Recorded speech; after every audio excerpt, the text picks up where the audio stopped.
Morning guys, nandito naman tayo sa isang panibagong ride with Mio Gravis. Right now, start tayo dito sa Historical Baroswain Church. Ito yung starting point natin. At ang biyahe natin ay patungo sa Bulacan. Okay, so let's go for a ride.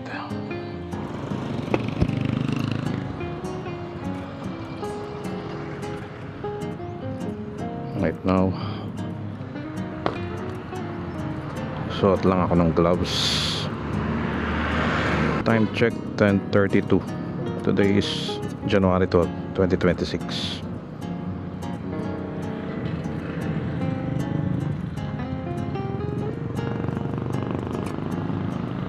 By the way, nakalimutan ko sabihin, ito may feature itong si Mio Gravis na lock, brake lock, para pagka magpa-park ka, hindi mo kailangan hindi aandar yung gulong mo. So yan, pag i-release, yan lang, tapos that's it. Pag ilalak mo, ganun, press, release, tight press, and magre-release na yun. Okay, let's go. Turn on. Scoots current auto at 409. 53.1 yung last na trip. First vlog ko to Pandi. Rasa tayo. Check natin yung trip natin ngayon. So let's go. So this is Baroswain Church. Let's go.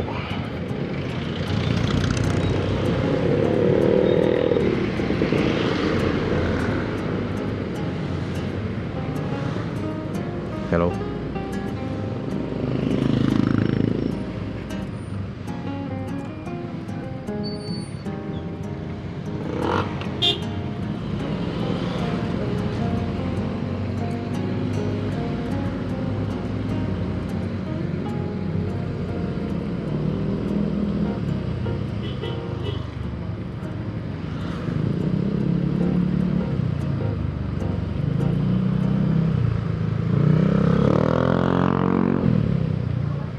Feature ni ni Mio Gravis, meron siyang start stop. Itong version 2 pag in-on mo yung pinigamit throttle, kusa siya nag-on. So nakaka-save siya ng fuel. Okay,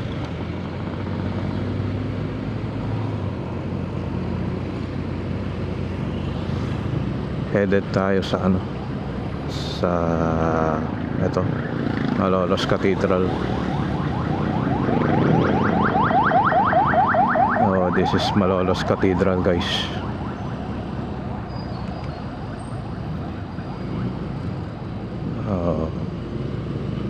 Diretso lang.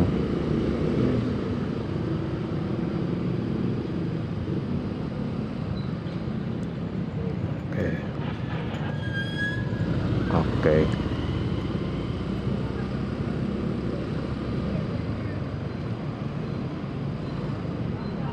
Okay, we're on our way now to Bulacan. Last time kasi ito yung plano ko na tumuloy pa Bulacan. Hindi ako natuloy. Napunta ako sa MacArthur, gawa ng ang hirap pumasok doon sa Kaingin Road. Kaya ngayon medyo maluwag, makapasok tayo. At eto, on the way na tayo ngayon to Bulacan.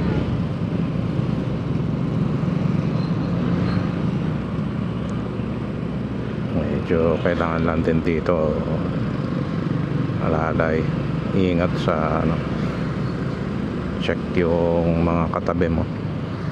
Minsan may mga katabi tayong mga motor na ano, kailangan lagi tayo nag-check sa side mirror. Oops, tulad yan, I have to be alert.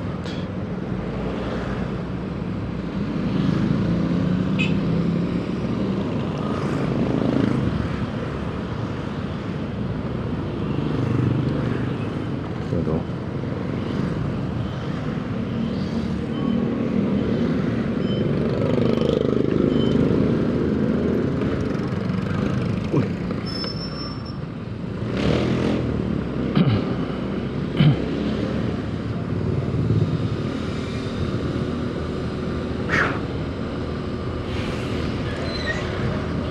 Welcome Barangay San Juan.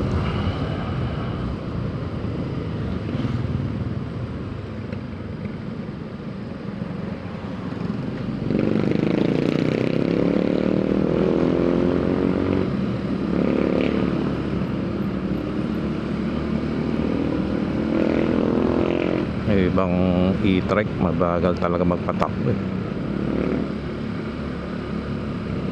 Minsan nakakasagabal sa daan. Okay lang, at least yun na lang, sana lang gumilid na lang sila. Okay rin naman yung ginawa nung kanina, nakagilid.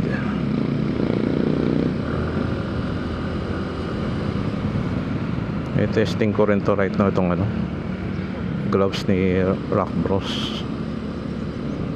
Parang sinasanay ko pa. Parang mas gusto ko kasi yung ano, yung actual kong hinahawakan yung ano, para kapit na kapit ko yung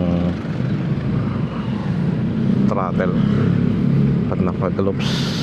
Kailangan sasanayin ko yung sarili ko eh, para ma-handle na maayos yung ano, throttle. Minsan hindi ako comfortable na ano. Ngayon pinapakaramdaman ko parang mas masarap hawakan ng ano, bare yung hands mo, para kapit na kapit yung ano, kamay sa throttle.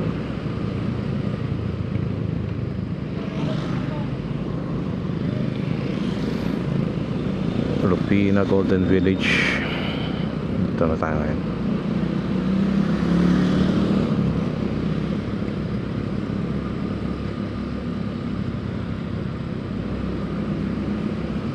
Dito masarap bumiyahe kasi ano, looban.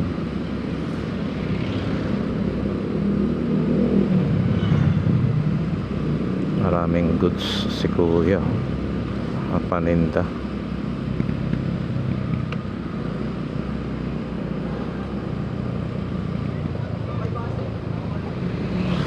Yung distance nito, I think it will take ano, mga around 11 to 12 to 15k hanggang do sa pupuntahan ko destination. Sa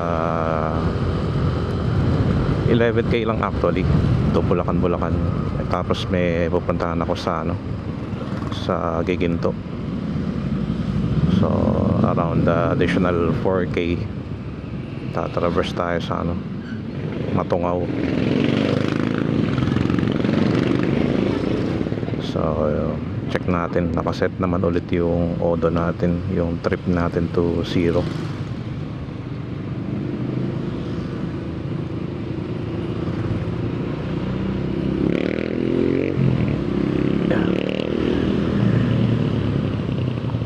Speaking of ano, reviews with Mio Gravis, so far ang ganda ng ano niya, performance. Mahirap i-compare kasi wala pa akong ibang motor kundi ito pa lang eh. Pero satisfied ako sa performance so far. Naka first change oil na rin ito nung ano pa lang, pero wala pang 500 kilo, mga 200 plus kilometers pa lang tinatakbo. First PMS ko lang, change oil, tsaka ano, yung gear oil hindi pa. Hindi pa chine-change yun sa next PMS na yun after 1,500 kilometers yung mag-reach yung auto nito ng 1.5. Yun na yung next na PMS. Doon na ilalagay yung yung gear oil, tsaka lilinisin nata yung panggilid.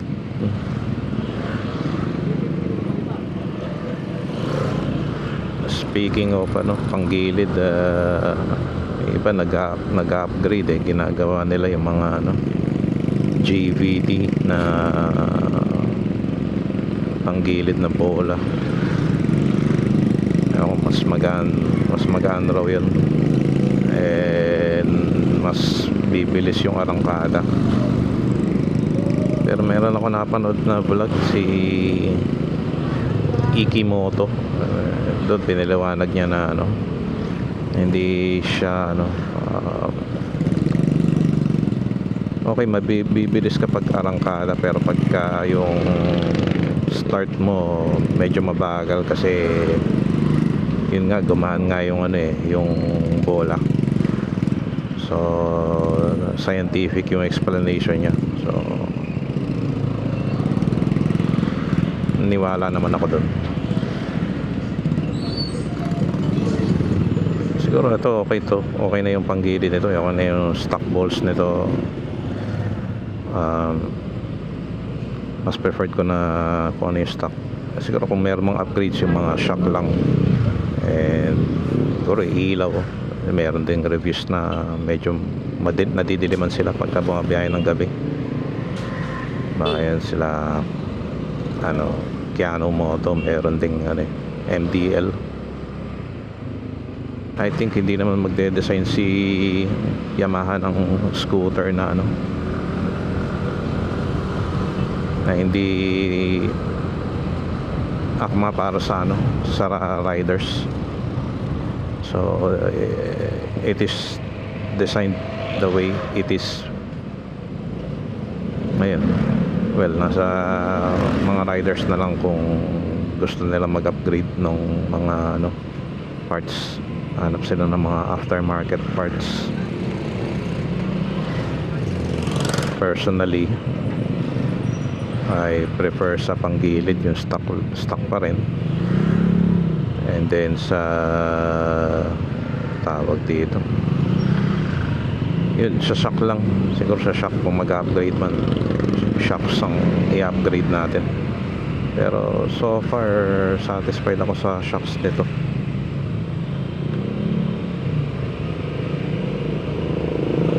Ayan.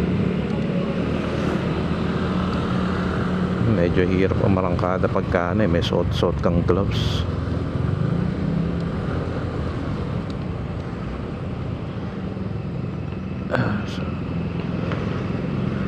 Maliwanag na may ilaw niya, may gravis. I don't know, dahil palipasa baka bago pa. Kasi pagka nakikita ko yung motor sa likod ng sasakyan, yung reflection, maano yung ilaw.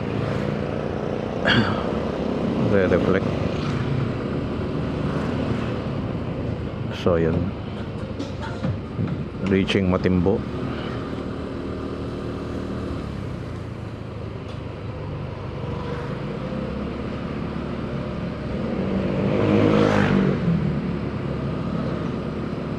Itong road na to, ito yung access kung gusto mong pumunta ng Bulacan.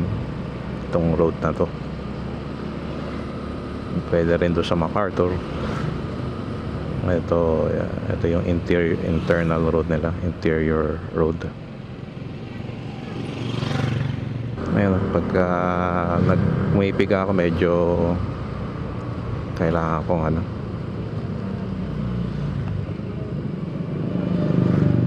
pakaramdaman. Ang kapit ko medyo mas hihigpitan ko pa. Prevalent dito yung yung sa road na to, yung mga tao dito, mga tok-tok ata tawag dito, yung mga tricycle na tatlong gulong, tapos nasa likod yung pasaheros, tapos may dalawang sakay sa harap at kaliwa ng rider.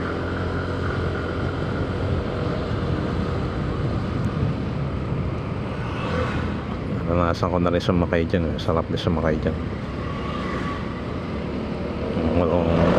Pumunta kami dati sa sa Obando, pistang bayan ng Obando, 3 araw. Yung first day pumunta kami. Ayan. Itong mga jeep na to, mga biyaheng pabulakan-bulakan galing Malolos.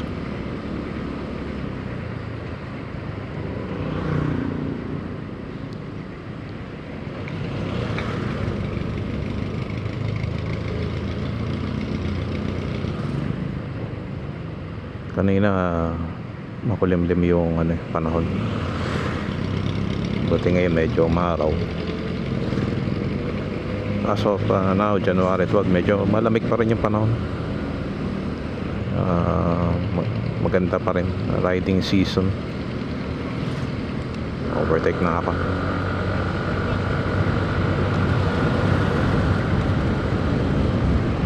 Yun, sa mga ganong situation, maasahan tong si Gravis maganda yung niya, arangkada.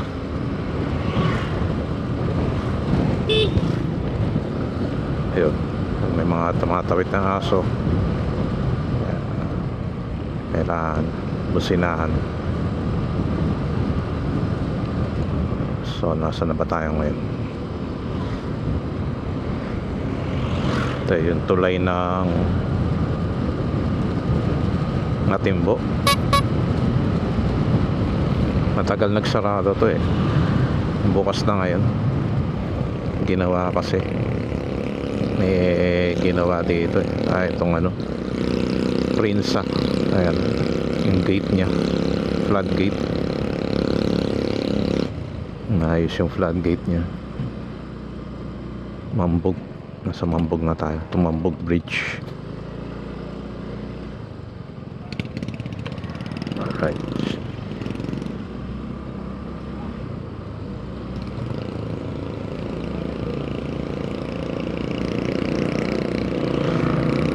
Overtake.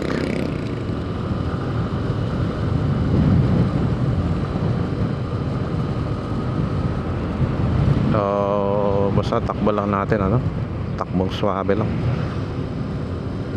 Dati medyo binibilisan ko pa kaya lang feeling ko na mas-stress yung mga parts ni Gravis, lalo ngayon break-in stage pa lang. Ganyan lang dapat. Depends na siguro pagka nasa mabilis na highway ka, kailangan mo rin talagang sumabay sa speed. Ito okay naman, medyo mabagal lang naman dito. So ayun, mabagal lang din tayo.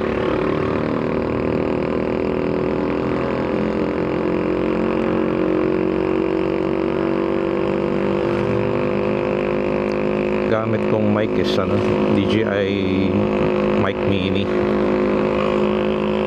So I don't know kung sa previous vlog ko medyo na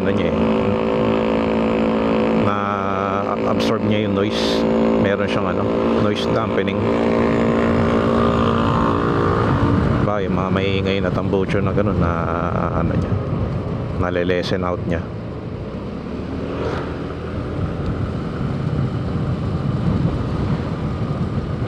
Ito na yung arko ng Bulacan.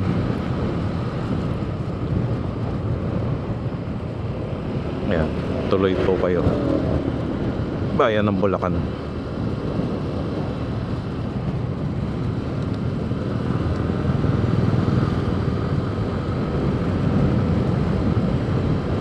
Masarap magmotor. Parang nakaka-relieve din ng stress. Syempre kailangan na mag-ingat ka rin. Hindi pa pwedeng takbo ka lang ng takbo na di ka aware sa surroundings. Defensive driving.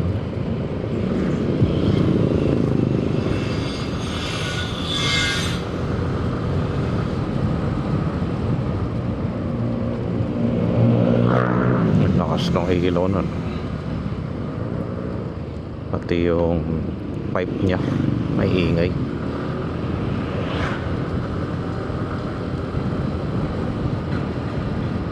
Sa LTO hindi pa ako aware kung ano yung ano allowed decibel. Meron certain limit yung decibel limit yung ano mga pipes. Sa akin okay na tong ano stock pipe.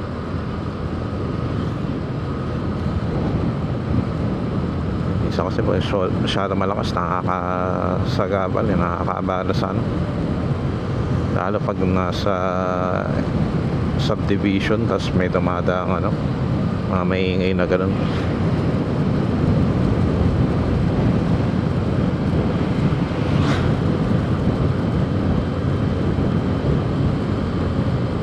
Sa San Nicolas, Bulacan na tayo.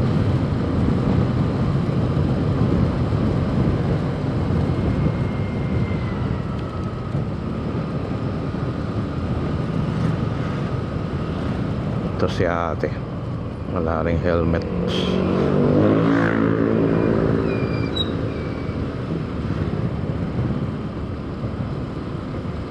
No helmet is dangerous. Ba to? Is it ano? Electric scooter ata yan. Si Kapwa Gravis kasalubong natin.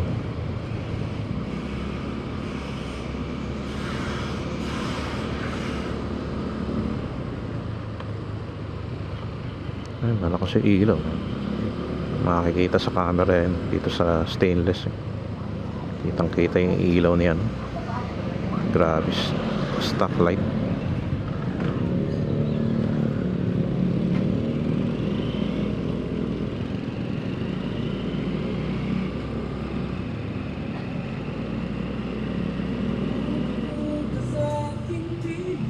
San Nicolas.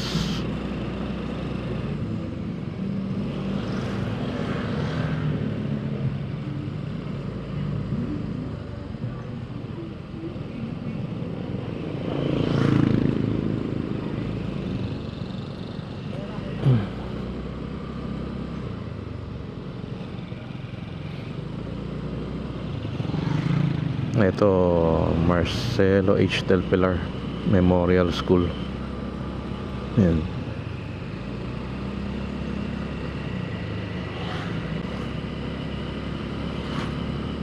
Ito yung Marcelo H. Del Pilar Shrine. Ayan.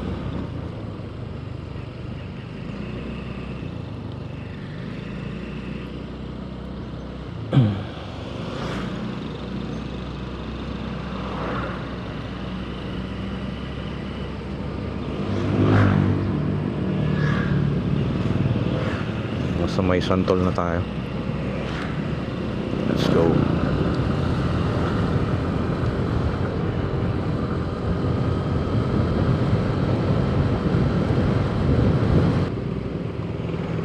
May nabulag ako dito sa Bulacan yung kay former Senator Soc Rodrigo Ancestral House, at saka yung Ikasiano Enriquez. Yan. Liko tayo dito sa Daan Estasyon para masilip natin yung ano, yung bahay ni former Senator Soc Ancestral House.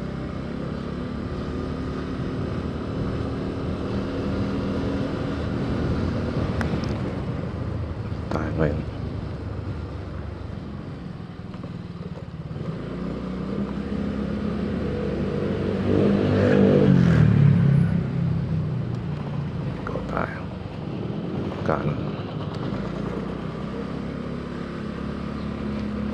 Dati may basketballan dito, lalaro ako ng basketball dito. Ngayon inalis na, tinayo ng ano bahay. Ayun yung simbahan ng Bulacan yun, pagka dire-diretso. So ito yung sa kaliwa, ito yung bahay ni Soc Rodrigo, former Senator Soc. Ayan siya.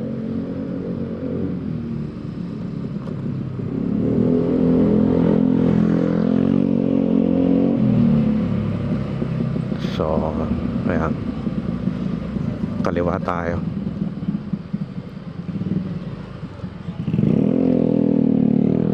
Clear and clear. Ayan, dito naman yung bahay ni Icasiano Enriquez Ancestral House. Yan, itong bahay na to. Ayan.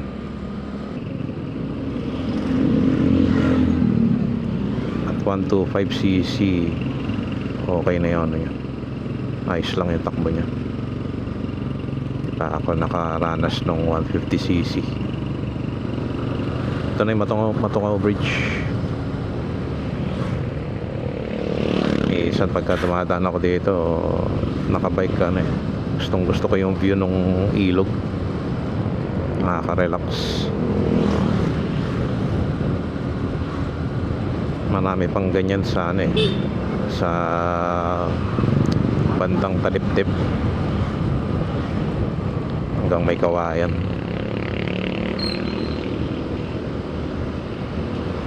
Ito na yung Matungaw. Mas Matungaw na tayo.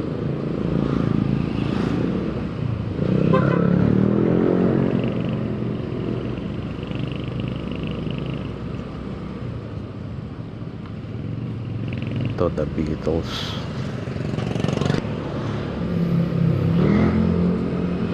So right now, ayan, sa Matungaw tayo. Ang oras na ba? Time check, 11:04 AM. Ipapasyalan lang ako dito sa Giginto.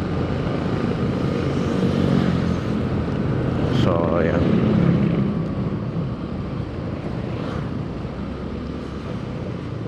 sarap dito kasi maraming puno.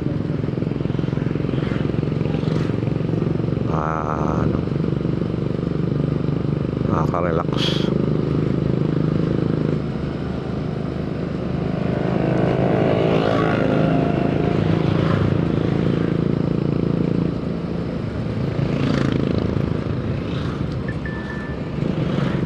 Palabas na ako dito sa Bulacan.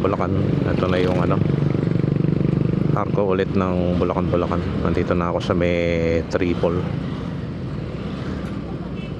Triple Junction. Kakaliwa ako papuntang Cruz.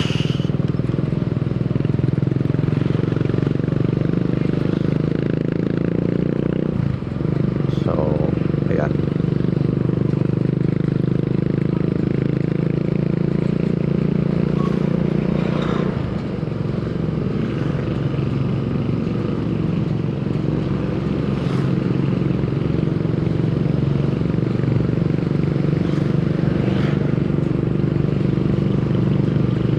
overtake.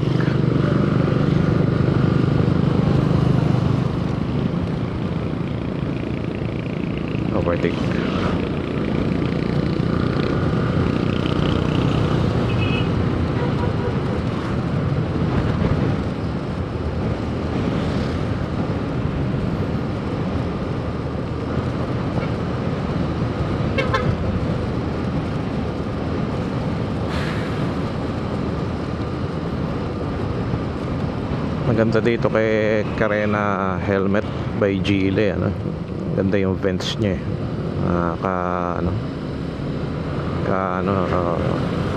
nakukul talaga yung ulo mo. Ayan, papasok na ako dito sa pupuntahan ko. Mamaya na lang guys, pagka pabalik na ulit ako from dito to Malolos.